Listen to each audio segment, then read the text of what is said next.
I don't want to say so much about her because we specifically brought someone tonight to say that.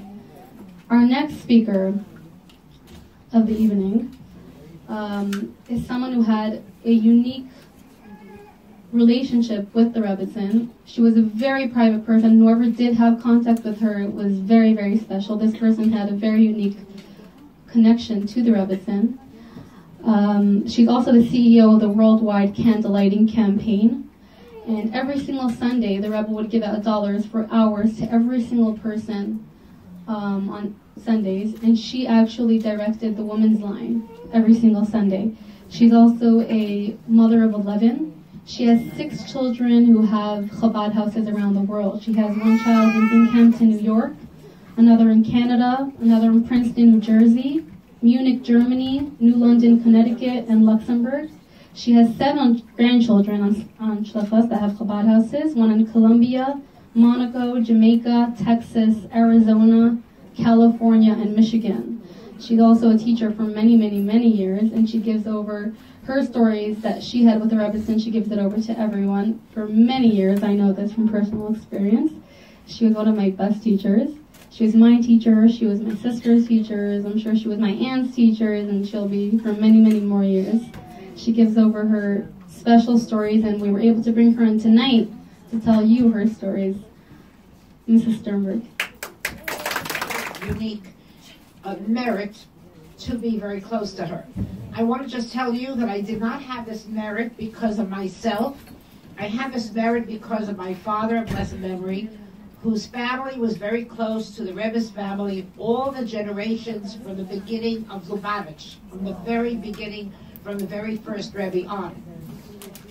My father's family always lived wherever the Lubavitcher Rebbe's lived. If they lived in this city or that city, his family lived there too. When Rebbetzin Chayemushka's mother passed away, and I paid her a shiva call, she told me, I had just given birth to my first son after 4 daughters, and she asked me about my son and wanted to know if he's like my father, because she remembered my father at the age of 1 year old. And I was like so impressed to know that she knew him as a little child. So because of this relationship that they had all the way back in Russia, my father was very close to the Rebbetzin in America, and he would visit her and he would tell her all about us, and she would tell him things about what's going on with her. And it came to a point that the Rebbe actually asked my father a favor, that if she would ever need any medical attention for any reason, he should be the one in charge, because my father had a connection with a lot of big doctors, and my father was very knowledgeable. So the Rebbe asked my father a personal request that if she would ever need medical attention, he should be in charge.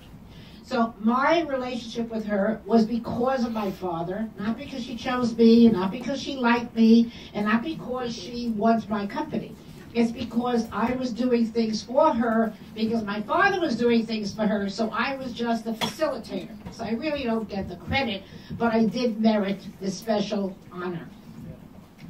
I want to tell you that Rebbetzin Chayemushka was a woman that was very brilliant. She was so knowledgeable in any subject you would try to discuss with her. If it had to do with Chassidut, if it had to do with Jewish history, if it had to do with world history, if it had to do with politics, she knew everything. She was such an intelligent woman. She was a very big intellectual. She was very well read. There was nothing you could talk to her about that she said, oh, I never heard that, or I never knew that.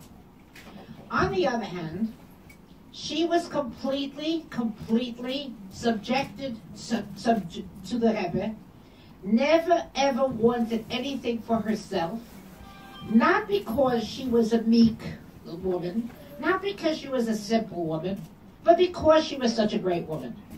Because what I'm trying to tell you is that she never wanted anything for herself, not because she felt inferior, not because she felt, who am I, I'm just a woman that happens to be married to this great man. She knew very well who she was.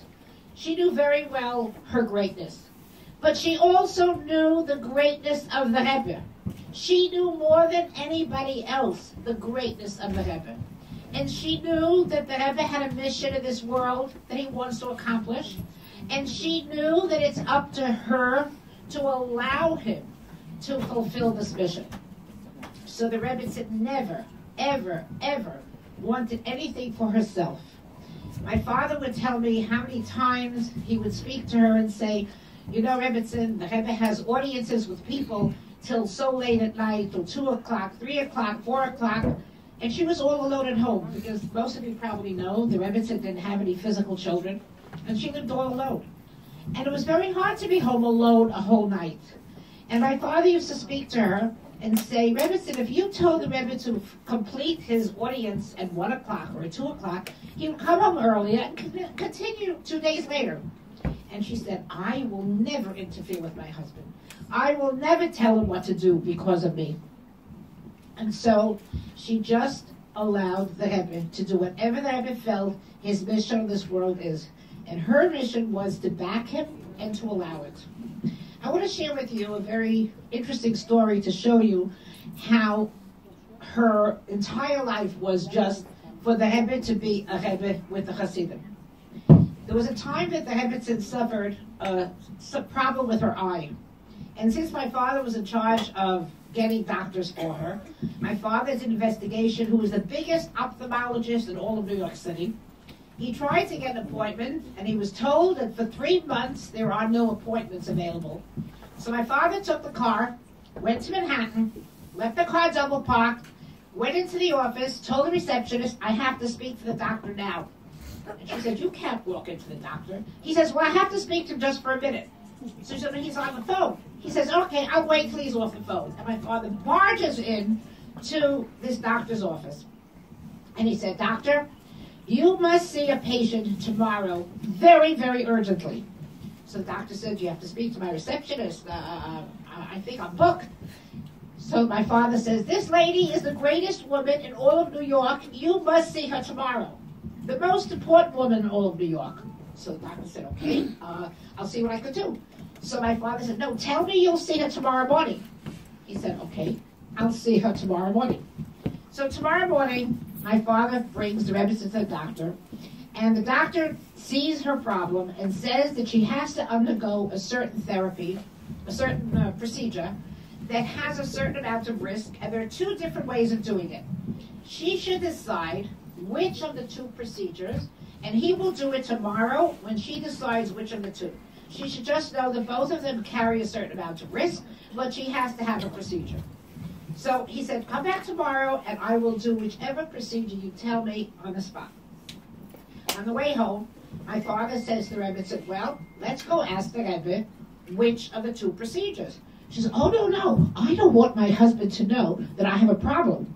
So my father said, but Rebbe, people from all over the world come and ask your husband what to do when they have a problem, and they listen to him, and they listen to his advice because they know that his advice is the best. Don't you want the best advice? She says, I don't want him to worry about me. So my father said, but how are we going to know what to do? So she says to my father, whatever you tell me to do, I'll do. So my father said, but I never do anything without asking the Rebbe, so how can I decide for you? She said, but I don't want him to worry about me. So you can't ask him about me. You decide, and whatever you decide, I'll do. Well, my father was very upset because he was not going to make this kind of a decision on his own. I remember being in his house. We lived next door, so I was there very often. He came home, and you couldn't talk to him. He just didn't know what to do. And then after a while, he gets up, he goes to the closet, he gets dressed in his Shabbos clothes because he's going to write a letter to the Rebbe. And when we write a letter to the Rebbe, we get dressed in our Shabbos clothes with dignity. And he writes a letter to the Rebbe. I have a big problem because your wife has to have a procedure, and there's a question of what type of procedure. She refuses to ask for your opinion because she doesn't want you to worry about him. But I cannot make this decision because I never do anything without asking you. So please, Rebbe, tell me what to do. And you know what the Rebbe answered? He said, she doesn't have to know that I am guiding you. You tell me one of the 2 different options. I will tell you what to do, and she does not have to know. And that's what happened. He told my father which of the 2 to do, and it was done very successfully, and the Rebbe recovered, and she never knew that the Rebbe knew, because she did not want the Rebbe to worry. I'll tell you another story to show you the type of person she was. There was a time that she fell and broke her hip, and she was hospitalized, and then when she came home, the Rebbe wanted her to have nurses round the clock because she could not go through hip replacement surgery because of other medical problems, and the Rebbe wanted her to have nurses round the clock. So I was in charge of arranging the nurses. Every 8 hours, a new nurse would come, and I had met them before to make sure they know how to treat her with the proper dignity. And for a whole year, everything went smoothly. They knew that if they want to go on vacation, they have to call me in advance, they have to arrange for another nurse, because we can't leave her alone. And everything went smoothly for about a year. I don't know exactly when this happened, the story, but one day, I get a phone call from Rebbetzin. And I have to tell you, I used to speak to her a lot on the phone, but when she broke her hip, I didn't call her, because I knew she might be in pain, and I might just be bothering her at a time that she's in pain, so I didn't call her, I refrained. But I took care of the nursing situation. The Rebbetzin knew that I had at that time 11 children. Some of them were quite young. And she would never, ever let me do anything for her. You're busy with your children. If I did do it, I had to do it roundabout that she didn't know was me, because she didn't want me to bother myself for her because I'm busy with my children. Suddenly, it's a Sunday evening, and I get a phone call, and it's the Rebbetzin on the phone. And I said, oh, Rebbetzin. I was so shocked to hear her voice because I would not call her. And she starts to apologize. And she said, I'm so sorry. I have to ask of you something that is virtually impossible, but I have no choice. And this is so against my nature, because I would never do such a thing, to ask you to do something when you're busy with your family, and especially when it's so difficult that it's almost impossible to do. But I have no choice. I said, what is it, Rebbetzin? I would do anything for you. She says, you see, the nurse that was supposed to come at 8 o'clock did not show up. And my husband has to go back to 770.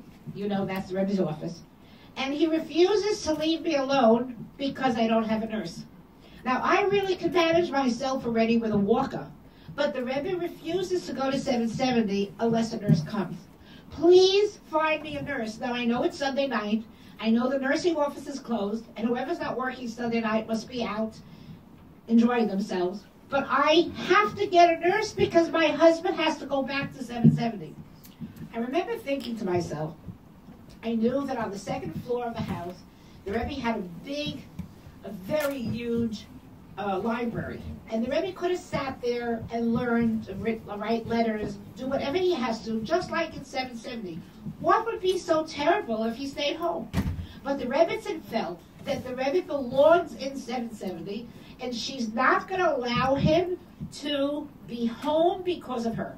So she calls me up and asks me for something that's practically impossible.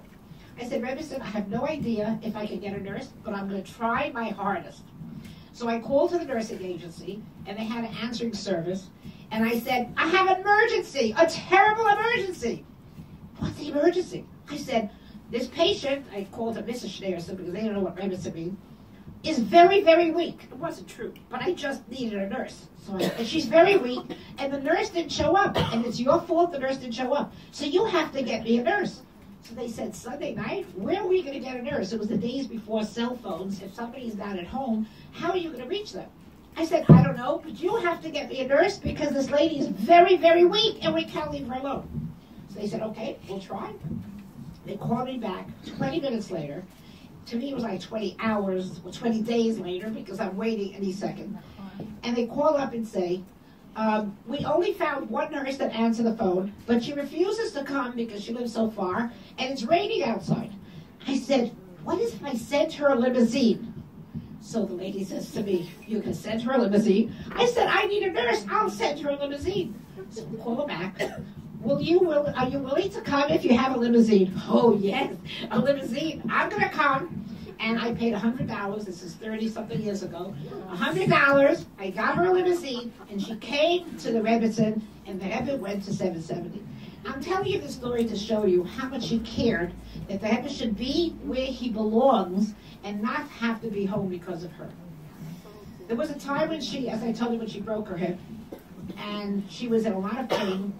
They brought her from home a very beautiful night jacket. Those of you that are a little bit older will remember it was a style that if you had to lay in bed, you wore a night jacket that was made out of something pretty on top of a nightgown.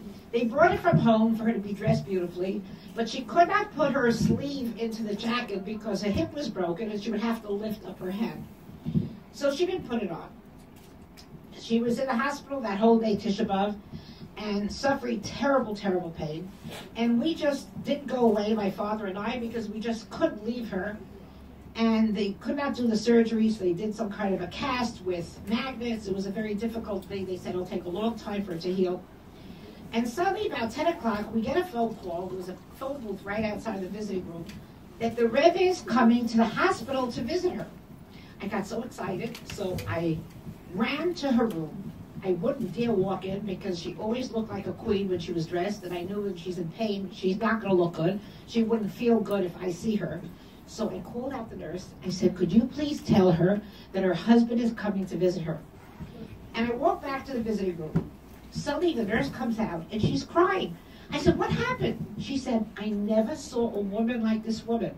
She's in so much pain. But she heard that her husband is coming. She said, could you please find some makeup? I think I look very pale, and I don't have any makeup with me. Could you find makeup so my cheeks should have some color, and put some lipstick, and dress me in my night jacket because I don't want my husband to see me like this. I don't want him to see how I'm suffering. So the nurse says to me, I never saw a patient like this. Usually when a patient gets visitors, they start to cry and say that I'm suffering so much. You don't know how much I'm suffering. And here, she was doing the charade that her husband should think that she's like in a spa, and she's really fine. She did not want the Rebbe to suffer because of her.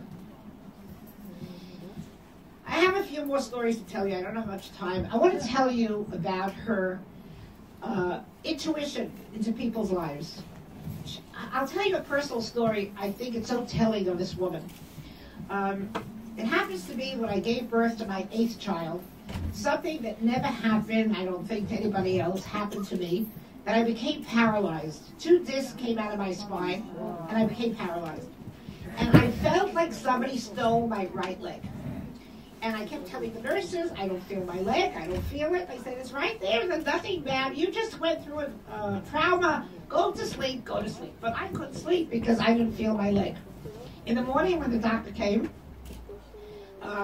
he said, what happened? Did you have a stroke? I said, don't ask me what I had, I just don't feel my leg. Anyway, to make a long story short, I went to one specialist after another that told me that 2 discs came out of place. They are pressing on the nerve. It will take time for the disc to go back into place. They don't know if it'll take a year. There's no surgery, just calm down. I have 8 children at home. Calm down. Anyway, what should I do? There's nothing I can do. I had to take help to take care of my children. And I'm laying in bed really very, I don't want to say depressed, but feeling sorry for myself. Now, a day before I gave birth, I got a brand new car because my other car died. But I wasn't able to drive because it was my right leg that was paralyzed, and you drive with the right leg. So my car is in the backyard. Nobody's driving it. I was told that if I feel some tingling in the nerves are rejuvenating. So when I'm going to feel some tingling, I'll know I'm getting better. After about 3 or 4 months, I start to feel tingling, and I feel I'm getting better. And I'm so excited. That means that one day I'm going to be okay. Suddenly, my father comes to my apartment. I lived on top of his house, the 2nd floor. And he says, you know, they just called from the dealer to find out how the car is. And I told him nobody's driving the car because you're the driver and you cannot drive. And they said, oh, it's very important to start the car. You have to give the car gas. Those days you had to press the gas pedal and turn the key, not like today. And it's very important that the person that's the driver should press the pedal because everybody presses differently. So maybe your daughter could just walk slowly to the car, just to start the car, every day to start the car. Anyway, I kept telling my father I can't do it. I'm going to make it very short because I don't know how much time I have. And I was with such trepidation, and I went to the car. I was sure I couldn't do it. But lo and behold, I pressed down with my toes, and I started the car. I was so excited. That means that one day I'm going to get well. Anyway, for 3 weeks, every single day, I went in the morning to start the car. 3 weeks later, there's another call from the dealer that, is she starting the car? Yes. Well, if she starts the car, perhaps she could put it into drive and reverse because the gears have to be oiled. And if you move it, the gears will be oiled. Otherwise, the car will get ruined. So my father said, do you think you could do that? I said, I don't think I could do it. He said, let's try. Anyway, I go down and I try. And lo and behold, I was able to push the car front foot back. I was so ecstatic. I was on the phone telling everybody, you know, I'm getting well. I was able to do something. 3 weeks later, they call back from the dealership that if I could do that, maybe I drive like just 5 miles an hour. It's important for the car to move. So my father said, let's try. We have a backyard. Let's try. Anyway, I did that, and I was getting better week after week. And finally, after about 8 or 9 months, I started to walk again with a cane, but I was able to walk very slowly. 2 years later, I'm sitting at the table. It was Pesach time. It was Chalamayid. My brother from Canada was in New York, and my brother said he wants to buy a car in New York because the cars that are made in Canada, he doesn't like them. He wants a car in America. Maybe I have a suggestion where you should buy a car. I said, oh, you have to buy where I bought my car because they're so devoted to their cars. They kept calling me up all the time to make sure the car's working.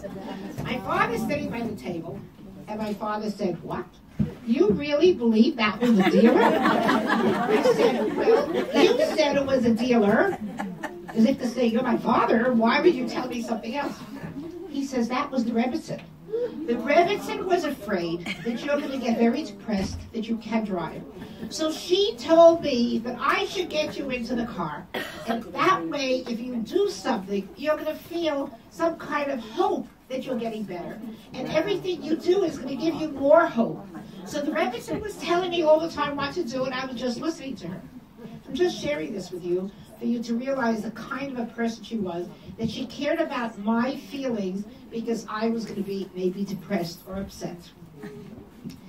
I don't know how much more time I have, so I want to share with you another very beautiful thought, that because my father was so close to Rebbetzin, when my older children were getting married, he arranged that we should go in for a private audience to get a blessing with the bride and groom.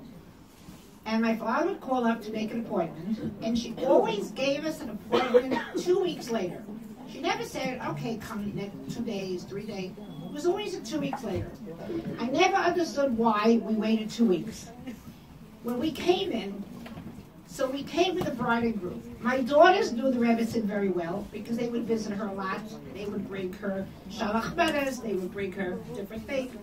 But the boy, the groom, as a chassid, would be afraid to walk into the Rebbe's house because the boys, they're coming close to the Rebbe with something with a lot of trepidation. She realized that the boy is going to be very shy. He's going to be very nervous. So she waited the 2 weeks so that she could do research about the boy, so she could find out something about his family, that she would have what to talk to him about to calm him down. So we walk in. The table was set beautifully. She told us to sit down. And then she would right away talk to the group. She didn't talk to us. She talked to the group. And she would say something like, oh, I hear that you come from Israel and that your grandfather was this or that. She did research, and she would talk to him until she saw he's calm. As soon as she saw that the boy felt calm, she continued to talk to us, talked about the wedding, talked about whatever. With every one of my daughters, she did that first. She did research on the boy to make him feel calm, and then after she knew he was calm, she would talk to us. I think that the next speaker is here, so I have to finish. Is that so? Hello? We don't need something else. Continue. I can't hear you. I said we continue. Okay. I can continue. You know, I'll tell you something very beautiful, which I don't know how you women are going to understand it, but the Rebbetzin was a brilliant woman.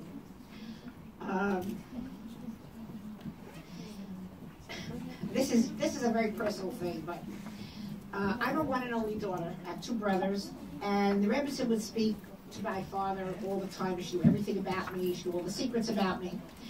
And there was a time that I was expecting a child, and I knew that I was going to have it was after the child that I was pregnant that I became paralyzed. They told me I can't have any more children, but then I asked the doctor, why can't I have more children? He said, you can't go through another birth. I said, what is it? I have a C-section. And he says, you want an operation? I said, I'm not asking what I want. I'm asking what's the danger in having more children. And he says, well, if you have a C-section, no problem. You just can't go through another birth. So I had 3 children by C-section after that child. This child I was expecting, I knew I'm going to have a C-section. My parents were in Europe, and I was due to have the baby right after Tisha B'Av. My parents were in Europe on vacation, and were coming back to be with me so that they'll be here with their one and only daughter having the surgery that my father thought was the end of the world. In the interim, the Rebbe had asked my father to do a special assignment for him and to go to Israel because my father had created a crown for a Sefer Torah that the Rebbe made specifically for children all over the world join in a Sefer Torah. I don't know how many people know that the Rebbe wanted every child under bar or bar mitzvah to get a letter in one of these Sifrei Torah so that they could all be joined together. The very first Sefer Torah, the Rebbe was very excited about this idea, and my father had an idea to make a gold crown for this Sefer Torah. He asked the Rebbe if the Rebbe will accept a gold crown. And the Rebbe said yes, but I will tell you what style crown it should be.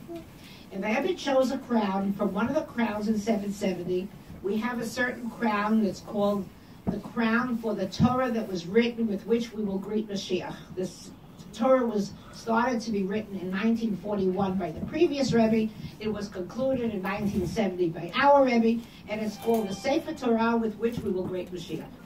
That Sefer Torah has a beautiful crown that our Rebbe bought. The Rebbe wanted the gold crown to be exactly a copy of that crown.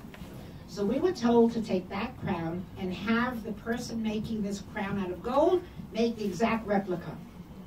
The crown was finished, but the Torah was not finished because they didn't have enough children yet, and we didn't know when this conclusion will be. We then found out that the day will be the 20th day of the month of Av, and the Rebbe wanted my father to bring the crown to Israel. My father was in Europe, the crown was in America, and my father was en route back to America to be with me when I have this operation. And my father really didn't want to go, but the Rebbe wanted him to go. So to him, the Rebbe was more important, but it was very hard for him to leave me. So he must have told the Rebbetzin that he's so upset that he has to leave me. I don't know exactly what he discussed with her. All I know is that he went to Israel, and I had my baby. And the next thing I know, the Rebbetzin is calling me, and the Rebbetzin is trying to find out how I feel. She called my home to find out how my older daughter's managing with the younger children. And she was constantly there, like, to take care of me. Because I guess she felt that she has to take the place of my father. And she called me to the hospital in the morning, and she called me in the afternoon, and she kept calling to find out how I'm feeling. On the 20th day of Av is the yard site of the Rebbe's father. And every year, the Rebbe would have a Fabregan, if you're familiar with that terminology. And people all over the world would come for it, or they would be connected through a telephone hookup where they could hear the Rebbe speak. The Rebbe says to me, tell me, Esther, do you have a way to hear that Fabregan? I said, yes, I happen to have a number to dial in. I could get connected to the Rebbe's microphone. She said, oh, that's wonderful. I would suggest that you take your baby into your bed and you put the phone between your ear and the baby's ear, that the baby should hear what my husband is saying at the Fabregan tonight. I was in such shock. She said it's very important for a child to hear Hasidut. I don't know how many of us understand at what age a child could hear. But at 3 days old, she told me that I should take the baby into my bed and put the phone between my ear and the baby's ear, that the baby should be blessed with the holy teachings of the Rebbe. I'm going to conclude with a story that epitomizes the Rebbetzin. We all know that the 22nd day of Shvat is the day she passed away. What most people do not know is that on the 20th day, which happened to be Monday, the Rebbetzin had an issue that her doctor wanted her to go to the hospital to have a certain test that could only be done in the hospital. The Rebbetzin was very emphatic. I'm not going to the hospital. I don't want to go to the hospital. And not only that, you cannot speak to my husband about me today, because tonight the Rebbe is supposed to accept all the guests that came for the Farbrengen of the 10th of Shvat, which is the day that the Rebbe became Rebbe. There was a special Farbrengen, and usually the guests that came from all over the world had a special audience with the Rebbe. That usually took place a few days after the 10th of Shvat. That year, for some reason, the date was pushed off, and only on the 20th of Shvat was this audience going to happen. That Monday was the 20th of Shvat. The Rebbetzin said, I don't want my husband to know that I am sick, because then he will cancel this audience. And there are so many people that are waiting for this audience. So the doctor said, but I really feel you need to be in the hospital. She says, not today. Tonight, when my husband comes home, we'll discuss it. But today you cannot discuss it with my husband, because I do not want him to cancel this audience with the guest. What happened was that whole day she was not treated. Within 36 hours later, she was not living anymore. I cannot say that if she would have been treated, she would have lived longer. I don't know. We all know that God chooses how long a person should live and what is the day of their passing. I just know that she was 87 years old, and she was told by her doctor that she has a medical reason to be in the hospital. And she said, I cannot go because my husband has to have this audience tonight with the Hasidim that are waiting. And I don't want the Hasidim to lose this audience. I think that epitomizes the Rebbetzin in a nutshell. She lived for the Hasidim. She lived for the Rebbe. And I think maybe many of you have heard the story that there was this very great man, Rabbi Akiva, and Rabbi Akiva was not knowledgeable, and he went to study with permission of his wife. He got permission to study for 12 years. And when he came back after 12 years, he overheard his wife saying to a neighbor that if my wife, if I could, I would go back for another 12 years. And he went back for another 12 years. He came back 24 years after leaving his wife with 24,000 students. And when his wife greeted him, he said to all the 24,000 students, everything that I have and everything that you have is because of her. I would like to say that any of you that were ever touched by the Rebbe, any of you that ever saw the Rebbe or were blessed by him or in any way were helped, we owe everything to the Rebbetzin because she gave us the Rebbe. She could have said, don't spend so much time with the Hasidim. She could have said, curtail your activities, but she never interfered because she knew that the Rebbe belongs to the Hasidim. She gave us the Rebbe her entire life. And now, as her day of Yahrzeit is approaching, we all have to take upon ourselves the thought, what could we do to thank this wonderful woman? And what we could do, what the Rebbe tells us what we could do, is that when a person ascends on high, it's very wonderful up there, but they're missing something. They cannot do mitzvot up there. We can only do mitzvot out here. But the Rebbe said, if we want to bring happiness to the soul of the departed, we do mitzvot in their memory, and they get the happiness for those mitzvot. So all we can do is us doing mitzvot in memory of the Rebbetzin to bring her happiness, because she will feel as if she's doing these mitzvot. That is up to us, and I wish you all very, very successful. Thank you. General your success and a successful Chof Shvat and